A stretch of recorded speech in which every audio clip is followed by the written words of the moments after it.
오늘 본문 말씀 가지고 사무엘상 강의 27번째 시간으로 신앙인의 결단이라는 제목으로 말씀의 은혜를 나누겠습니다. 함께 우리 제목을 따라 하시겠습니다. 신앙인의 결단. 한 번 더 따라 하겠습니다. 신앙인의 결단. 네, 고맙습니다. 감사합니다. 자, 오늘 말씀 강의하기에 앞서 지난 시간에 대한 말씀을 간단하게 드리겠습니다. 우리 지난 시간에 이스라엘과 사울 왕이 이 블레셋과의 전쟁에서 사면 초가의 상황에 놓여 있었던 것을 상황 속에서 사울의 아들 요나단이 아주 용기 있고 믿음 있는 행동으로 전세를 역전시킨 내용을 살펴보며 은혜를 나눴습니다. 하지만 그 과정에서 사울 왕은 끝까지 영적인 실책을 범하여 하나님의 진노와 저주를 받게 되고 결국은 하나님으로부터 버림을 받게 됩니다. 우리는 지난 시간에 이 사울 왕의 실책을 살펴보면서 어리석은 신앙인 되지 않기 위해 노력해야 한다라는 말씀을 들었습니다. 사랑하는 여러분, 이 사울 왕이 범한 실책, 우리가 어리석은 신앙인 되지 않기 위해서 주의해야 될 것들은 무엇일까요? 먼저는 필요할 때만 하나님을 찾는 이런 어리석음을 우리는 범하지 말아야 합니다. 사울 왕은 필요할 때만 하나님을 찾았어요. 사랑하는 여러분, 하나님께서 사울 왕에게 얼마나 많은 것들을 보여주셨습니까? 성령의 체험도 하게 하셨고 기적도 경험케 하셨고 또 그를 통해서 수많은 초자연적인 일을 행함으로 블레셋과의 전쟁에서 승리도 하게 하셨어요. 암몬 족속과의 전쟁에서도 승리케 하셨어요. 도저히 상식적으로는 이길 수 없는 전쟁에서 하나님께서 승리를 거두게 하셨어요. 그런데 그런 수많은 체험과 하나님을 아는 지식이 있었음에도 불구하고 그는 필요할 때만 하나님을 찾았어요. 오늘날 우리도 이런 성도님들이 의외로 많습니다. 예수를 떠나지는 않아요. 어려서부터 신앙생활 잘 하는 것처럼 보여요. 자타공인 누가 봐도 문제 없어 보여요. 그런데 실상 이분의 신앙을 들여다보면 필요할 때만 하나님을 찾아요.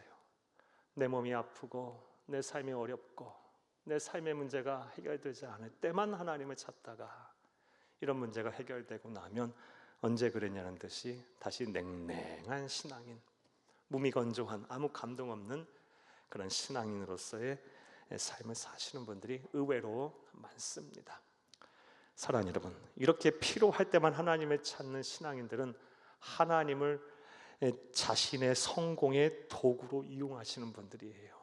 하나님은 우리의 성공의 도구가 되시는 분이 아니고 우리의 찬양과 경배의 대상이 되시는 분이에요. 사랑하는 여러분, 필요할 때만 하나님을 찾는 것이 아니라 매일 낮과 밤, 심지어 꿈속에서라도 우리 주님 찬양하고 우리 주님 만나게 노력하는 여러분 될 수 있기를, 살든지 먹든지 마시든지 무엇이든지 하나님께 영광 돌리며 사시는 여러분 다 되시기를 간절히 주의 이름으로 축복합니다. 또 지난 시간에 우리가 살펴본 우리 사울의 예를 통해서 알 수 있었던 어리석은 신앙은 무엇입니까? 사울은 자기의 의를 드러내는 금식을 명령했어요. 사랑하는 여러분, 성경을 보게 되면 이스라엘 백성들은 종종 전쟁을 앞두고 금식을 행했습니다. 이런 예는 출애굽 전쟁, 출애굽 이후에 가나안 정복 전쟁 앞에서 많이 이루어졌는데요. 그때는 하나님께서 우리와 함께 하셔서 이 전쟁을 반드시 승리케 하실 거라는 확신 속에 선행 감사하면서 금식을 행한 거예요. 또한 하나님은 거룩하시니까 그 거룩하신 하나님의 마음에 들고자 우리 또한 거룩해져야 한다는 의미로서 금식을 행하고 전쟁에 임했어요. 그런데 지난 시간에 살펴본 사울이 명령한 금식은 그런 동기, 그런 순수한 아주 하나님께서 기뻐하시는 그런 동기가 아니고 자신의 원수를 갚기 위해, 자기의 울분을 이런 울분을 해결하기 위해 자기의 의를 드러내기 위해 금식을 명령했고요. 이 일로 인해서 이스라엘 백성들을 아주 힘들게 했어요. 사기를 떨어뜨렸고 결국 전쟁에서 블레셋 군인들을 섬멸할 기회가 있었음에도 불구하고 그렇게 하지 못했어요. 사랑하는 여러분, 이를 통해 우리는 다음 같은 영적인 교훈을 얻었습니다. 동기가 잘못된 신앙의 열심은요, 위험합니다. 사랑하는 여러분, 우리의 참 신앙생활 열심히 하시는 분들 많아요. 그리고 그렇게 해야 합니다. 봉사도 해야 되고 헌신도 해야 되고 또 섬김의 자리도 계셔야 하고 무엇보다 예배생활, 기도생활, 영혼구원에 힘쓰셔야 합니다. 그런데 이 모든 것이 우리 하나님 아버지의 마음에 들어야 돼요. 이를 위해서는 우리의 신앙의 동기가 순수해야 합니다. 사랑하는 여러분, 우리의 신앙의 동기는 무엇이 되어야 합니까? 내게 주신 은혜가 많아요. 그 은혜에 나는 무엇으로 보답할까? 내게 주신 은혜에 나는 무엇으로 보답할까? 이 질문에 대한 답이 신앙에 대한 동기임을 믿으시기를 간절히 주의 이름으로 축복합니다. 한번 따라 하시겠습니다. 내게 주신 은혜에 나는 무엇으로 보답할까? 요 질문만 우리 마음속에, 우리 머릿속에 담고 있으면 우리의 신앙의 동기가 흔들리지 않을 거예요. 저도 그렇고 여러분도 그렇고 하나님께서 부르심의 자리에 꼭 세우셔서 일을 하게 하시는데 내게 주신 은혜가 참 많은데 그 은혜에 나는 무엇으로 보답할까? 그래 보니까 하나님 내게 주신 은사가 많아요. 누구는 찬양을 잘하고, 누구는 섬김을 잘하고, 누구는 가르침을 잘하고, 누구는 베풀기를 잘하고, 누구는 위로를 잘하고, 누구는 춤을 잘 추고, 누구는 뭐 여러 행정을 잘하고, 누구는 그림을 잘 그리고, 뭐 음식을 잘하고, 뭐 한두 가지겠어요. 그래서 이런 은사를 가지고 내게 주신 은혜에 보답을 하기 위해서 하는 거예요. 그래 봉사와 섬김의 자리에 사는 거예요. 사랑하는 여러분, 동기가 잘못된 신앙의 열심은 위험합니다. 하나님이 안 받으실 거예요. 도리어 책망하실 거예요. 이러한 어리석은 우를 범하지 않는 여러분 되시기를 다시 한번 간절히 주의 이름으로 축복합니다. 나아가 사울이 범했던 어리석은 신앙 무엇이었습니까? 자신의 죄에 대한 회개가 없이 임시 방편적으로 수습을 했어요. 이게 무슨 얘기냐?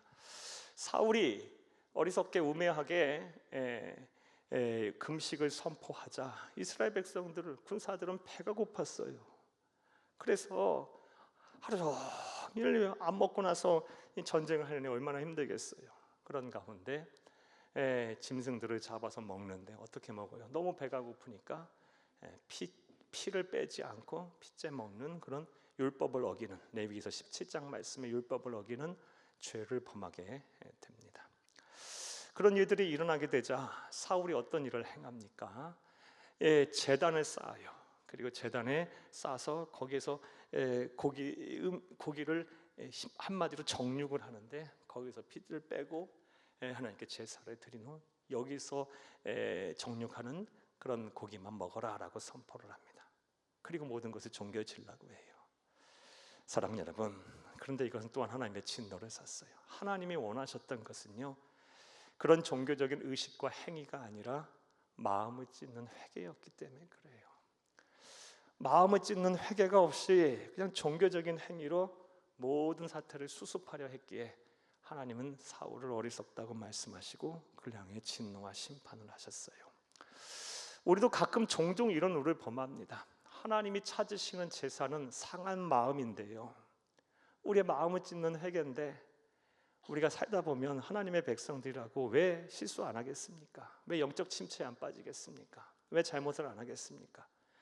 그런데 그런 상황에서 내가 예배 몇 번 잘 드리고 기도 몇 번 하고 하나님 앞에 예물 좀 드리면 하나님의 모든 나의 과와 허물을 하나님 다 용서하시겠지 하고 종교적인 행위로 내 모든 실수와 그 다음에 시책을 덮으려고 해요. 사랑하는 여러분, 물론 이런 일도 해야 하겠지만 더 중요한 것은 하나님이 찾으시는 제사는 상한 마음이에요. 우리의 중심을 보시는 하나님. 살다 보면 실수도 할 수 있고 또 후회할 일도 저지를 수 있어요. 왜 하나님의 백성이라고 온전하겠습니까? 그렇지 않아요. 하나님 나라 가는 그날까지 우리는 완전한 영성체가 아니기에 실수도 하고 또 누구 마음 아프게도 할 수도 있고 또 세상 사람들이 보기도 부끄러운 일 행할 수도 있어요. 그러할 때 사랑하는 여러분, 마음을 찢는 회개, 진심을 당하는 상한 마음으로 하나님 앞에 나와서 죄를 용서받고 하나님과의 관계가 회복이 되며 또 그런 삶 상태에서 하나님께 열심히 다하여 신앙생활하여 하나님을 기쁘시게 하고 사람들에게 칭찬받는 참된 성도가 다 되시기를 간절히 주의 이름으로 축복합니다. 자, 여기까지가 지난 시간 말씀이었습니다. 이제 오늘 본문에 대한 강의를 하겠습니다. 본문은 지난 시간에 이어서 그대로 내용이 이어지는 내용의 상황입니다. 앞서 말씀드린 대로 블레셋과 이스라엘의 전쟁에서 사울은 계속해서 영적인 실책을 범합니다. 그런데 오늘 본문 말씀을 보게 되면 이러한 사울과는 대조적으로 요나단과 그의 아들 요나단과 또 이스라엘 백성들은 제대로 된 영적 분별력으로 바른 선택과 결단을 내립니다. 그리고 우리는 이 요나단과 이스라엘 백성들의 바른 선택과 결단을 통해서 하나님의 백성은 우리 그리스도인들이 신앙생활을 하면서 어떤 신앙의 결단을 해야 하는지를 잘 알 수가 있습니다. 오늘도 말씀을 한 절 한 절 읽어가면서 함께 은혜를 나누겠습니다. 그의 시간 되기를 간절히 주의 이름으로 축복합니다. 사랑하는 여러분, 오늘 본문에 사울과는 대조적으로 제대로 된 영적 분별력 속에서 바른 선택과 결단을 한 요나단과 이스라엘 백성들의 모습을 통해 신앙인이라면 반드시 실천해야 할 신앙의 결단은 무엇일까요? 자, 이제부터 따라하시겠습니다. 첫째로, 무엇을 하든지 하나님의 뜻부터 구하기로 결단해야 합니다. 무엇을 하든지 하나님의 뜻을 구하기로 나는 결단하리라. 이런 결단을 우리는 해야 합니다. 오늘 보면 36절에서 38절을 함께 보겠습니다. 읽겠습니다. 사울이 이르되 우리가 밤에 블레셋 사람들을 추격하여 동틀 때까지 그들 중에서 탈취하고 한 사람도 남기지 말자. 무리가 이르되 왕의 생각에 좋은 대로 하소서 할 때에 제사장이 이르되 이리로 와서 하나님께로 나아가시이다 하매. 자, 36절 이런 내용이에요.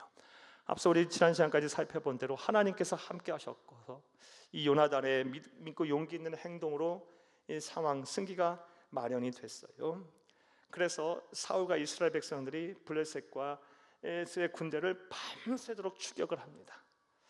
그리고 이제 동이 토옥이 이제 시작했어요. 그때까지 이제 사울이 추격해서 블레셋의 잔당들을 다 섬멸하자라고 할 때에 이 제사장인 아히야가 뭐라고 이야기합니까? 이리로 와서 하나님께로 나아가시이다 하며. 이 다른 사람들, 다른 이스라엘의 백성 무리들은 사울의 참모들은요 동틀 때까지 계속 추격해서 블레셋 잔당들을 다 섬멸하자라고 얘기할 때에 한 사람 제사장 아히야는요 아니다. 이제는 뭐 하자? 하나님께로 나아가자라고 영적 우선순위를 바로 세우는 이런 브레이크를 걸어요. 예.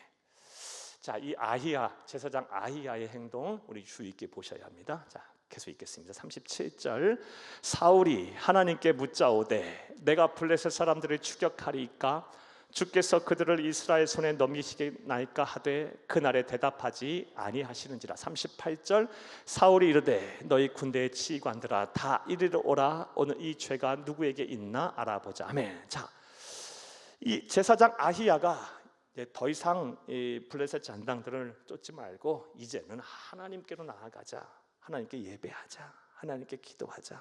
하나님의 뜻을 구하자라고 하자 사울이 그 얘기를 듣습니다. 하나님께 들어요. 그리고 하나님 앞에 기도하고 예배를 합니다. 그런데 하나님의 뜻을 물어요.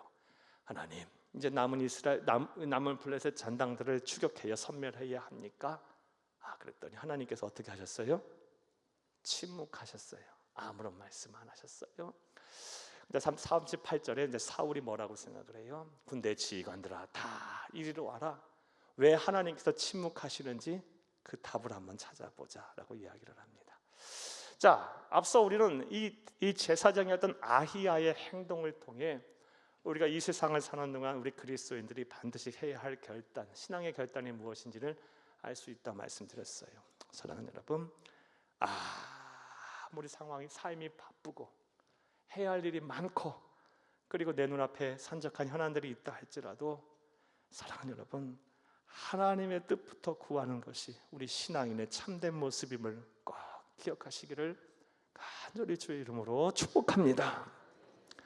사랑하는 여러분, 전쟁에서 승기를 잡은 사울이 막 동틀 때까지 블레셋을 계속 추격하고 섬멸하려고 하자 제사장 이 아히야는요 사울에게 이제 하나님의 뜻을 구할 때다. 하나님의 뜻을 구할 때다. 우리가 하나님 앞에 예배하자, 기도하자, 하나님 앞에 나아가자 라고 이야기를 했어요. 제대로 된 신앙인이 옆에 하나 있었어요. 사랑하는 여러분, 다시 여러분에게 부탁의 말씀을 드려요. 세상 살다 보면 참 우리 분주하게 살아요. 그리고 해야 할 일도 많고 또 결정할 일도 많고요. 정말 바쁘게 하루가 지나갈 수 있어요. 그런데 잊지 말아야 할 것은 그런 상황 속에서 하나님의 백성 그리스도인들이라면 하나님의 뜻을 구하는 것, 하나님께 예배하는 것, 하나님께 기도하는 것, 그와 교제하는 것. 그래서 그의 뜻을 따라 그의 뜻을 구하여 그의 뜻을 듣고 그의 뜻대로 행하는 것. 이것이 저와 여러분이 반드시 해야 할 신앙인의 결단이자 또 행동임을 꼭 기억하시는 여러분 되기를 간절히 주의 이름으로 축복합니다. 한번 따라합니다. 나는 무엇을 하든지 하나님의 뜻부터 구하겠습니다. 자, 이런 좋은 얘기들은 옆에 분들하고 같이 해야 돼요. 옆에 분들, 뒤에 분들하고 함께 합니다. 나는 무엇을 하든지 하나님의 뜻부터 구하겠습니다. 이게 신앙인이에요. 이게 신앙인. 이렇게 사는 사람들이 그리스도인들이에요. 이렇게 사는 사람들이 예수님은 나의 생명의 주인, 삶의 주인으로 진정하게 주인을 바꾼 사람들, 다시 말해 예수님을 나의 구세주로 영접한 사람들이에요. 말로만 예수님이 나의 삶의 주인, 생명의 주인, 나의 구세주라고 하지 말고 진정 예수님이 나의 생명의 주인, 삶의 주인이라면 주인의 뜻을 알고 주인 뜻대로 행해야죠. 주인의 뜻을 늘 염두에 두고 구하는 저와 여러분 되기를 다시 한번 간절히 주의 이름으로 축복합니다. 이런 면에서 볼 때 신앙은요, 신앙생활이라는 것은 속도가 중요하지 않아요. 방향이 중요해요. 이 방향을 잘 설정하는 거. 신앙생활 막 분주하게 막 이것도 해야 되고 저것도 해야 되고 아니요. 중요한 것은 방향이에요. 우리의 이 방향이 오로지 구속하신 우리 주 예수 그리스도를만 향해 딱 있어야 돼요. 좌고 우면하지 말고 예수를 딱 바라보면서 신앙생활을 해야 돼요. 우리의 모든 이 초점은 예수를 향해 있어야 돼요. 어디서 무엇 하든지 간에 우리의 영적인 안테나는요 이 예수를 다 향해 있어야 돼요. 우리의 주파수는 천국을 향해 있어야 되고 하나님의 말씀을 향해 있어야 되고 우리 주 예수 그리스도를 향해 있어야 돼요. 이게 신앙인이고 이게 예수님의 구세주로 나의 삶의 주인, 생명의 주인을 믿는 자들의 진정한 모습입니다. 저와 여러분, 우리 신앙에 있어서 중요한 것은 속도가 아니라 방향임을 알고 우리의 방향이 오로지 예수를 바라볼 수 있기를 다시 한번 간절히 주의 이름으로 축복합니다. 자, 그런데 중요한 것은요, 문제는 우리가 이렇게 하나님의 뜻을 구하는 것을 우리가 해야 하는 것을 알고 하나님의 뜻을 구할 때 때로는 하나님은 종종 어떻게 하세요? 침묵을 하세요. 말씀 안 하실 때가 참 많아요. 오늘 본문 말씀을 보게 되면 사울도 이 아히야의 조언에 따라 하나님 앞에 나와서 하나님의 뜻을 구했는데 하나님께서 말씀을 안 하셨어요. 안 하셨어요. 자, 그러자 사울이 어떻게 행동을 합니까? 우리 중에 누가 범죄하였는지 한번 보자 하면서 모든 군사 지휘관들을 소집을 하고요. 우리 이스라엘 백성들 안에서 누가 죄를 지었는지 이제 이후에 말씀을 보게 되면 제비를 뽑게 됩니다. 그런데 실상 누가 죄를 져서 하나님이 침묵하신 겁니까? 사울이 졌어요. 사울이 실정을 해서 하나님이 침묵하신 건데 자신의 죄는 돌아보지 아니하고 남 탓을 하고 있어요. 이게 사울의 또 실정이에요. 예. 어찌됐든 간에 우리가 하나님의 뜻을 구하면 하나님은 말씀하시면 좋은데 종종 침묵을 하실 때가 있습니다. 이게 미치고 환장하는 일이죠. 하나님이 침묵하실 땐 참 힘듭니다. 여러분 어떠십니까? 여러분도 그러시죠? 기도해도 하나님 응답이 없어요. 마음에 감동이 없어요. 그러다 보면 기도하다가 또 지쳐버려요. 또 다른 영적 침체에 빠져버려요. 자, 그렇다면 이렇게 하나님 우리 기도에 종종 침묵하실 때 우리는 어떻게 행동을 해야 할까요? 사울의 예를 통해 한번 우리가 반면교사 삼아 보겠습니다. 어떻게 하면 좋을까요? 먼저는 사랑하는 여러분, 하나님이 침묵하실 때는요, 나의 열심을 좀 멈추고 자기 성찰의 시간을 좀 가져야 합니다. 사랑하는 여러분, 기도해도 하나님께서 하나님의 뜻을 안 알려주십니까? 하나님 침묵하고 계십니까? 그렇다면 모든 것에는 이유가 있는 거예요. 스스로를 돌아보는 시간을 가져야 돼요. 내 신앙에는 문제가 없는가? 내 삶에는 문제가 없는가? 내 영적으로는 나는 영적으로 건강한가? 내 사람과의 관계는 어떠한가? 하나님 맡겨주신 사명은 잘 감당하고 있는가? 나는 정말 하나님의 말씀에 순종하고 살고 있는가? 뭐 다 등등 이 자기 성찰의 시간을 좀 가져야 돼요. 내 삶의 우선순위와 동기를 스스로 좀 점검을 해야 합니다. 저는 이와 관련한 말씀 보겠습니다. 학개서 1장 5절을 함께 읽겠습니다. 그러므로 이제 만군의 여호와가 이같이 말하노니 너희는 너희의 행위를 살필지니라. 아멘. 아멘. 이 말씀 무슨 얘기냐? 학개서의 말씀은요, 이 학개는 하나님의 전인 성전을 재건하기 위해서 이스라엘 백성들이 하나님 앞에 나와왔는데요, 이 70년 포로 생활을 마치고 귀환을 해서 예루살렘의 성전을 재건하려고 하는데 성전을 재건하는 일이 얼마나 하나님을 기쁘시게 하는 일입니까? 그런 기쁘시는 일을 행했음에도 불구하고 삶이 더 어려워졌어요. 더 공핍해졌어요. 더 힘들어졌어요. 그래서 하나님 왜 이렇게 합니까? 왜 이래야 합니까? 하고 하나님의 뜻을 구했는데 하나님께 뜻을 말씀해 주시지 않았어요. 그러면서 학개 선지자를 통해서 말씀하시기를 너희는 너희의 행위를 살필지니라, 이 말씀하신 거예요.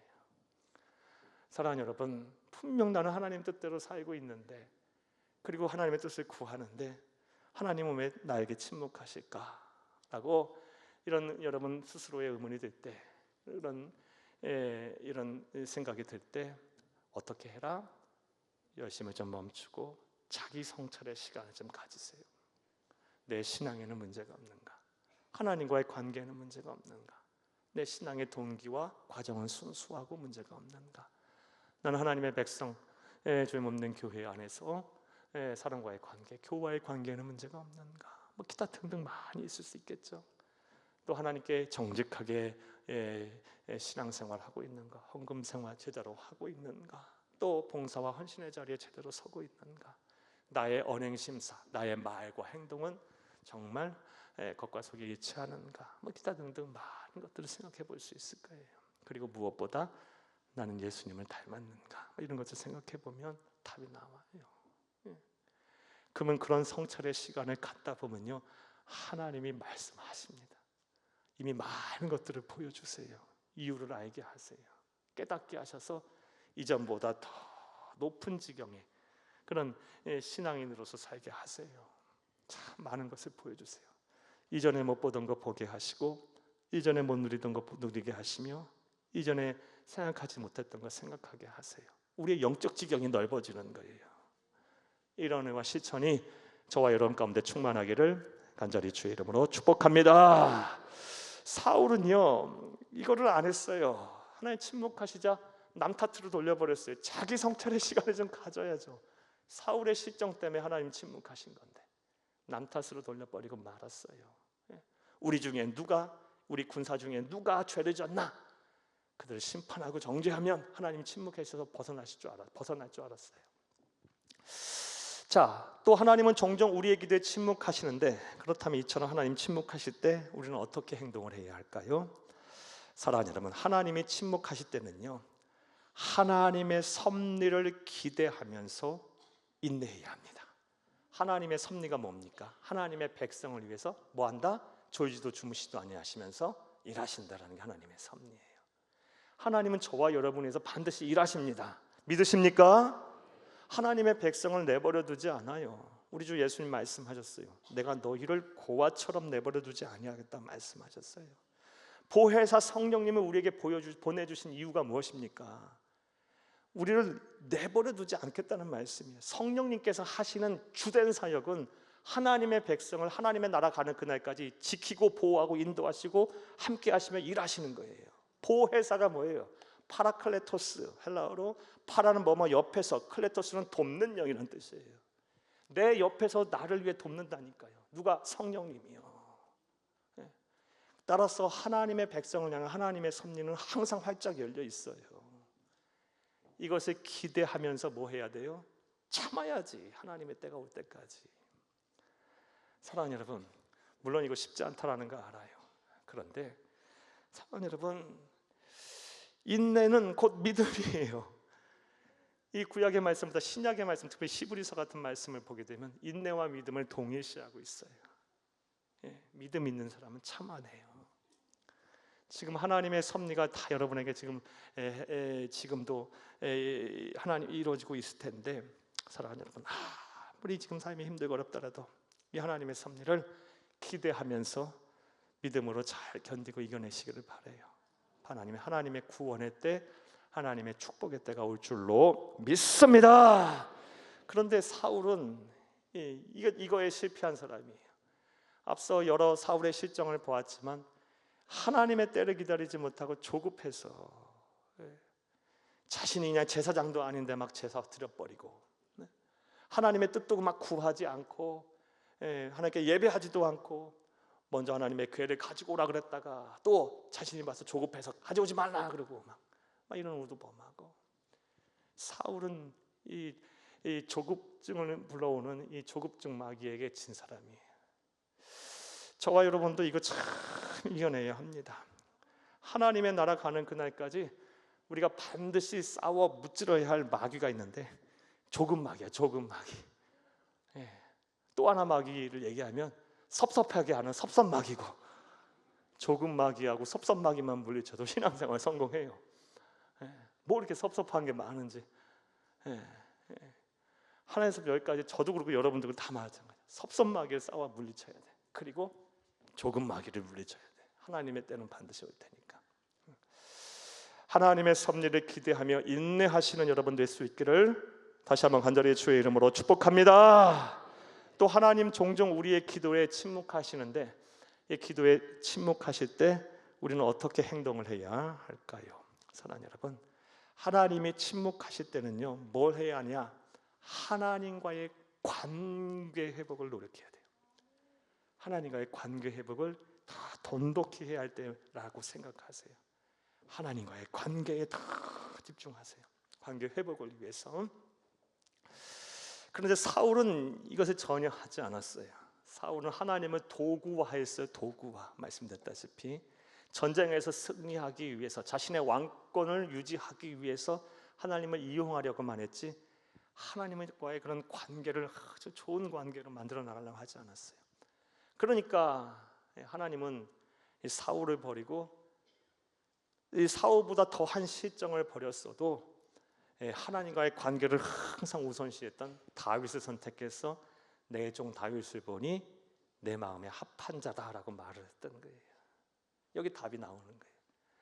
사랑하는 여러분, 하나님은요, 당신과 관계를 돈독히 하며 이 당신과의 관계를 소중하게 생각하고 그 관계를 좋게 만들게 노력하는 그런 하나님의 백성, 하나님의 자녀들을 우대하세요. 그리고 그를 통해 큰 일들을 행하십니다. 비록 내가 가진 거 별로 없고 하나님께 드릴 거 없고 또 많은 일들을 하지 못한다 할지라도 하나님과의 관계를 소중하게 생각하고 그 관계를 막 이렇게 만들어가기 위해서 노력하는 사람들, 그런 사람들을 하나님 기뻐하세요. 찾으시고요. 저와 여러분이 그것부터 시작을 하셔야 돼요. 그게 신앙인이에요. 사랑하는 여러분, 이런 은혜와 이런 실천이 있기를 간절히 주의 이름으로 축복합니다. 출애굽기 말씀과 시편 말씀은 앞서 하나님의 섭리를 기대하며 인내하라는 말씀과 하나님과의 관계 자체에 집중하라는 말씀이에요. 댁에 가셔서 한번 읽어보시기를 바랍니다. 자, 오늘 우리 본문 말씀을 통해서 사울은 실정을 했지만 이와는 반대로 제대로 된 영적 분별력 속에 바른 선택과 결정을 한 요나단, 그리고 이스라엘 백성, 그리고 야히야의 제사장 야히야의 행동을 통해 우리가 반드시 해야 할 신앙의 결단 첫 번째를 살펴보았어요. 무엇을 하든지 하나님의 뜻부터 구하라. 이것이 우리의 결단이 되어야 할 줄로 믿습니다. 또 두 번째로, 사랑하는 여러분, 우리가 신앙인이라면 반드시 제대로 된 신앙의 결단을 해야 할 텐데 어떤 신앙의 결단을 해야 할까요? 따라하시겠습니다. 둘째로, 자기 행위에 책임질 것을 결단해야 합니다. 자기가 하는 행동에는 내가 책임을 지리라 라는 결단을 반드시 해야 돼요. 우리 보면 39절에서 43절을 함께 읽겠습니다. 이스라엘을 구원하신 여호와께서 살아계심을 두고 맹세하노니 내 아들 요나단에게 있다 할지라도 반드시 죽으리라 하되 모든 백성 중 한 사람도 대답하지 아니하매. 자, 39절 무슨 내용 속에서 이 말하는 겁니까? 하나님이 침묵하셨어요. 그러니까 사울이 뭐라고 이야기합니까? 자신을 돌아보지 않고 남 탓을 하여 우리 중에 누가 죄를 범하였나 보다. 심지어 내 아들 요나단이라도 죄를 졌다 한다면 반드시 죽으리라 라고 하니까 백성들이 한 사람도 대답하지 않아요. 왜? 요나단이 사울이 우매하게 잘못 금식을 선포했고 그 금식을 어긴 것이 바로 요나단이었음을, 부지부식간의 요나단이었음을 백성들은 알았기 때문에 그래요. 자, 40절 읽겠습니다. 이에 그가 온 이스라엘에게 이르되 너희는 저쪽에 있으라 나와 내 아들 요나단은 이쪽에 있으리라. 백성이 사울에게 말하되 왕의 생각에 좋은 대로 하소서 하니라. 자기는 돌아보지 않고 남 탓을 계속하면서 우리 중에 누가 죄를 졌는지 한번 제비 뽑아보자.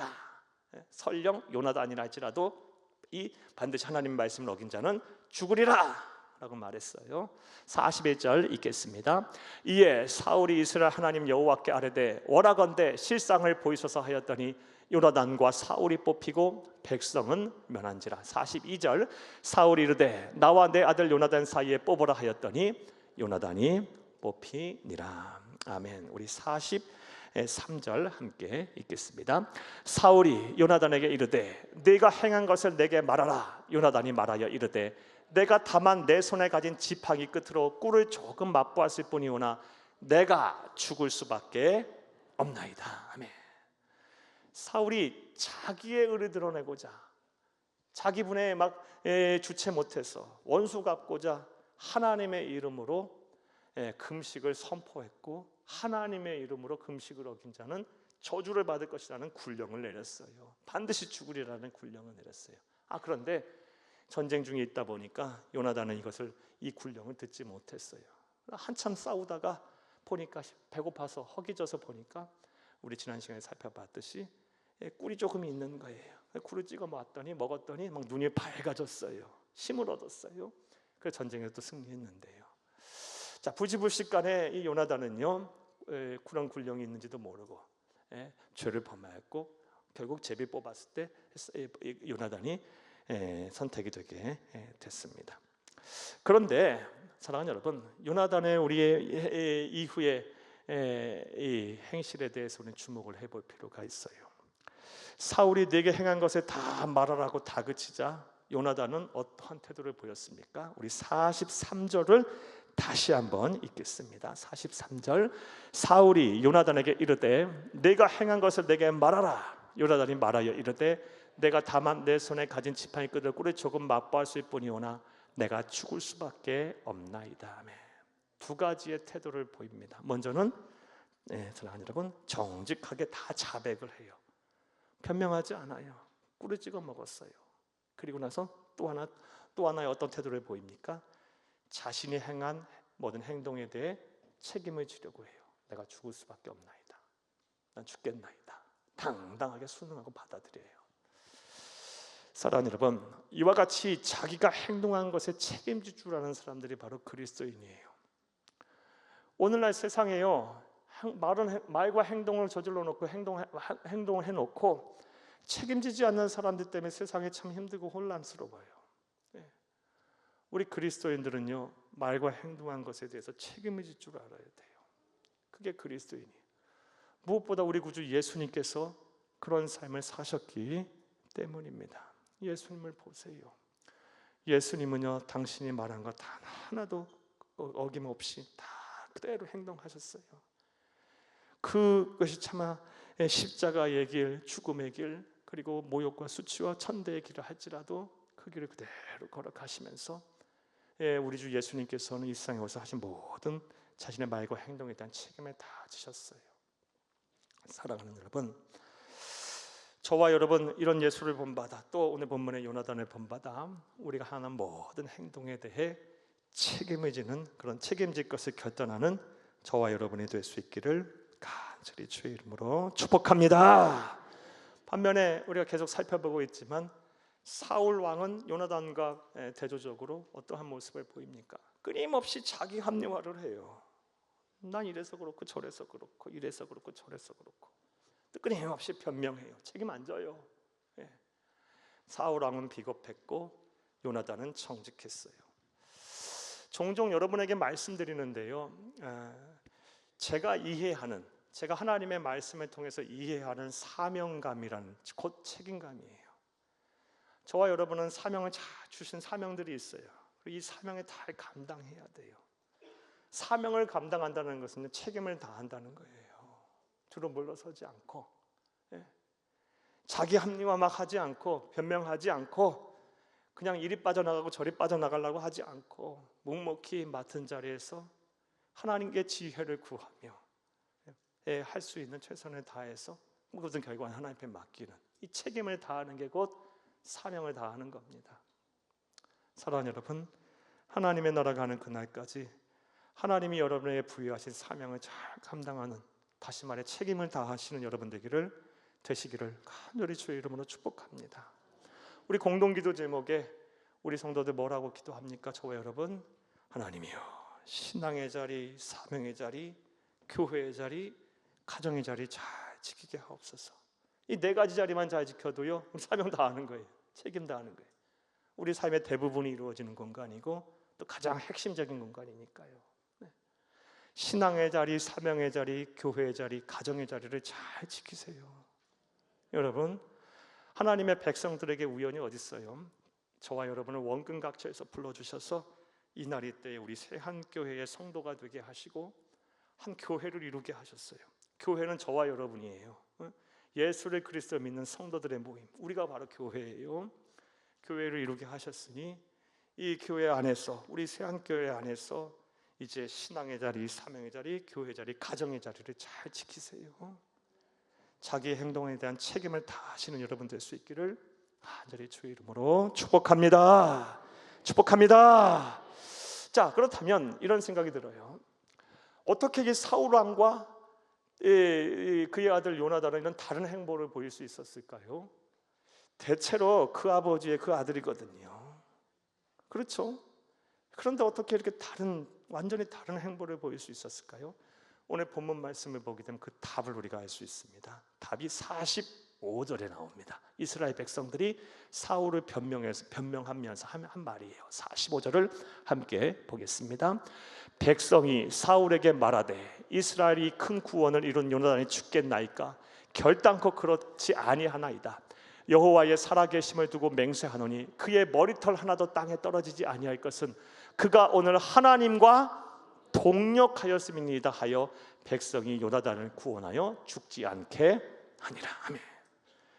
이 사울의 아들 요나단이 사울과는 달리 자기 합리화 변명하면서 책임을 회피하지 않고 당당하게 끝까지 신앙인으로서의 품위를 지킬 수 있었던 것은요, 그가 하나님과 동력하였기 때문이에요. 여기에 답이 있어요. 저와 여러분이 세상 앞에 비굴해지지 않고 기회주의자 되지 아니하고 이랬다 저랬다 하지 아니하고 한 자리 잘 지키려면요, 하나님과 뭐 해야 돼요? 동력해야 돼요. 하나님과 동력해야 돼요. 사람과 동력하면요 힘들어. 물론 하나님이 주신 이 아름다운 세상에서 이 하나님이 우리 많은 사람들을 우리에게 함께하게 하셨어요. 그 사람과 함께 살아야죠. 그런데 우리의 중심을 어디에 두라? 하나님과 동력을 하세요.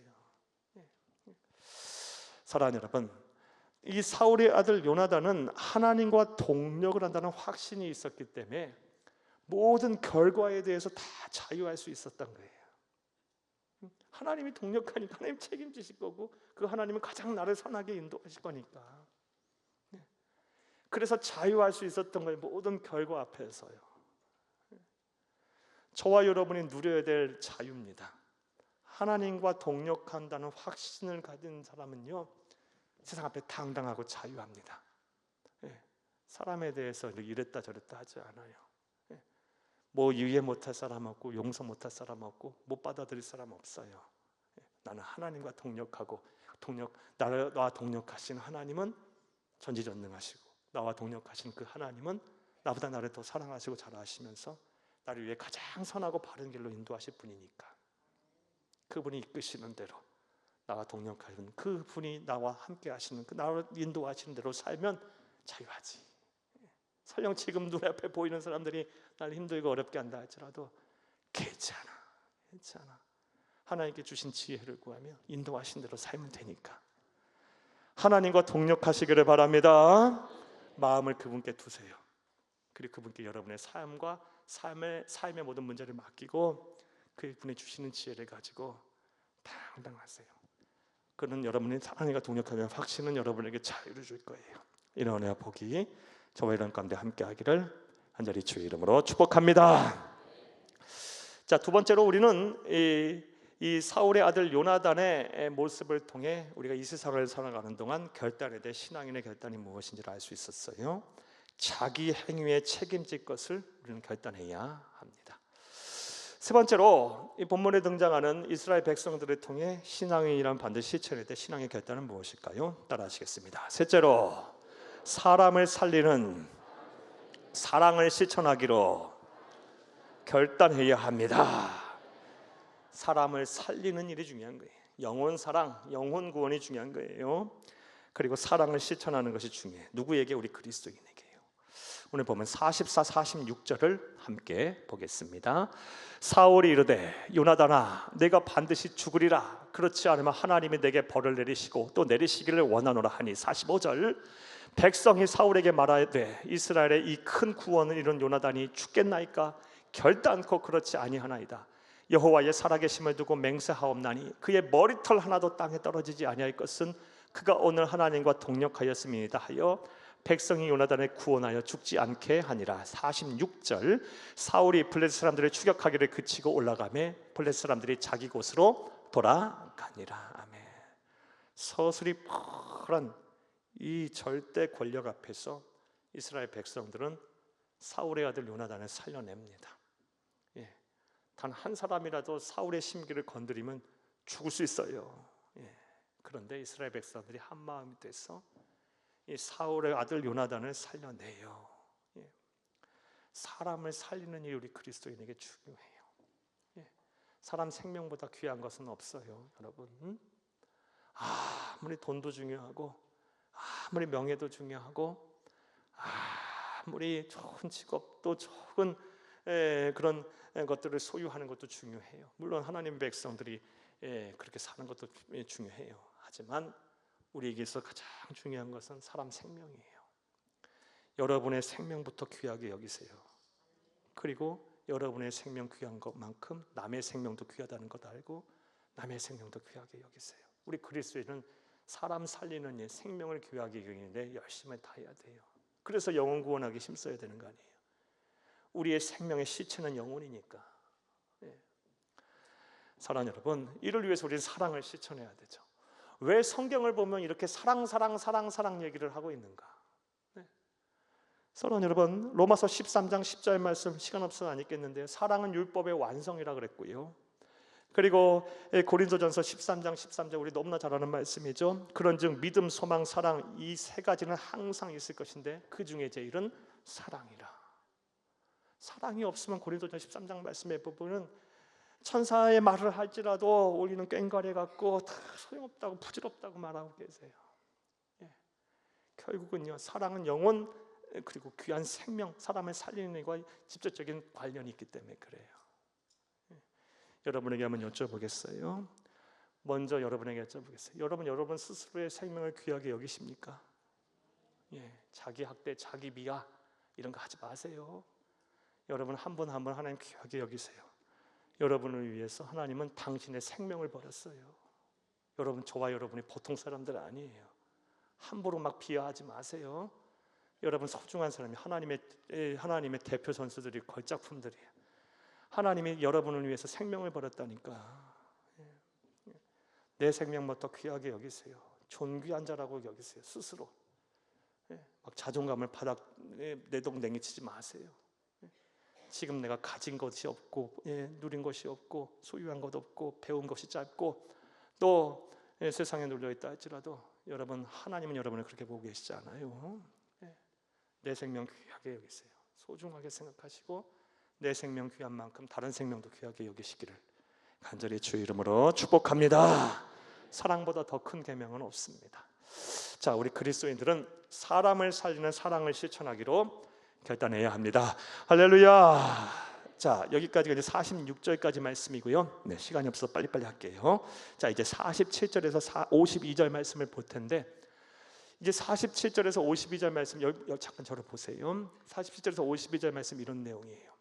느닷없이 이 사무엘서를 기록한 기록자는 성령의 감화 감동을 받아 이 사울의 이 전쟁에서 승리한 이야기, 그리고 사울의 실정과 그의 대조적으로 영적 분별을 가지고 바른 결단을 했던 이스라엘 백성, 특별히 요나단의 요나단의 행동에 대한 이야기를 마친 이후에 느닷없이 오늘 본문과의 문맥과는 다른 이야기를 하고 있어요. 무슨 이야기를 하냐? 사울이 전쟁에서 승리한 얘기, 그리고 사울의 군사 이야기를 하고 사울의 가족 이야기를 해요. 왜 하나님께서는 느닷없이 이런 내용들을 첨부하셨을까요? 여기에 주목하면서 오늘 본문을 읽겠습니다. 47절에서 52절을 함께 보겠습니다. 사울이 이스라엘 왕위에 오른 후에 사방에 있는 모든 대적, 곧 모압과 암몬 자손과 에돔과 소바의 왕들과 블레셋 사람들을 쳤는데 행하는 곳마다 이겼고, 느닷없이 블레셋과의 이야기는 다 끝내버리고 47절 말씀에 사울이 군사적인 승리를 거둔 이야기에 대해서 이야기를 해요. 왜 하나님께서 이 이야기를 남기셨을까? 주목하고 보세요. 48절 읽겠습니다. 용감하게 아말렉 사람들을 치고 이스라엘 그 약탈하는 자들의 손에서 건졌더라. 얼핏 보면 사울은 성공한 인생처럼 보입니다. 왜? 전쟁마다 승리했으니까. 49절 읽겠습니다. 사울의 아들은 요나단과 이스이와 말기수하요 그의 두 딸은 이름은 이러하니 맏딸의 이름은 메라비요 작은 딸의 이름은 미갈이며, 느닷없이 사울 가족 얘기, 족보 이야기를 해요. 누가 봐도 아들도 건실해 보이고 딸도 좋아 보여요. 딸들도요 군사적으로 승리했고 그리고 성공했고 성공한 인생처럼 보여요. 그리고 건실한 누구도 있어요? 가족들도 있어요. 50절 읽겠습니다. 사울의 아내의 이름은 아히노아미니 아히마아스의 딸이요 그의 군사령관의 이름은 아브넬이니 사울의 숙부넬의 아들이며, 가족들이